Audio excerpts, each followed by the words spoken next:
Bangladesh cricket তো বটেই, গোটা ক্রীড়াঙ্গনের অন্যতম সেরা তারকা সাকিব আল হাসান। ভারতে কানপুর টেস্টের আগের দিন তিনি সংবাদ সম্মেলনে টেস্ট ও টি-20-তে আর না খেলার সিদ্ধান্ত ইতিমধ্যে গণমাধ্যমে জানিয়েছেন।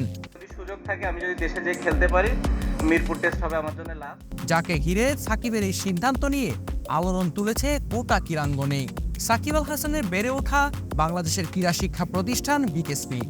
সেখানে সাকিবের রুমমেট ছিলেন সাবেক জাতীয় হকি খেলোয়াড় ইমরান হাসান পিন্টু।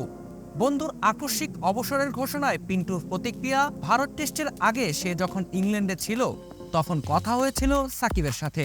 সে সময় অবসর নিয়ে তেমন কোনো আলোচনা হয়নি তাদের মধ্যে। তবে তিনি বলেছেন, বন্ধুর সাথে আলোচনায় তারা প্রায় খুনসুটি করত কে কখন অবসর নিবে। সে সময় সাকিব বলেছিল 2025 সালে সে ক্রিকেট থেকে অবসর নিতে পারে। সাকিব বাংলাদেশের কিংবদন্তি ক্রিকেটার, অসংখ্য রেকর্ড সাকিবের, অর্জনও অনেক। তাই সাকিবকে ধূমকেতুর সঙ্গে তুলনা করলেন রুমমেট পিন্টু। তিনি বলেন, নক্ষত্র সাকিব বাংলাদেশ ক্রিকেটের সেই নক্ষত্র। এই নক্ষত্র দেখতে কত বছর অপেক্ষা করতে হয় সেটা এখন দেখার বিষয়। অন্যদিকে জাতীয় ফুটবল দলের সাবেক অধিনায়ক জাহিদ হাসান এমিলি সাকিবের 2 ব্যাচ সিনিয়র।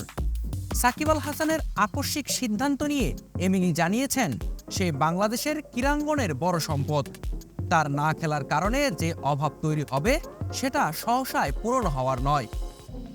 পারিপার্শ্বিক অবস্থা ও সব মিলিয়ে হয়তো সে এই সিদ্ধান্ত নিয়েছে। সাকিবের বয়স এখন 37 বছর। এই বয়সেও ভালো পারফরমেন্স করছেন এই ক্রিকেটার। এমনি মনে করেন সাকিব চাইলে আরও খেলতে পারেন, কেননা আন্তর্জাতিক ক্রিকেটে 40 বছর বয়সেও খেলতে দেখা গেছে ক্রিকেট মাঠে।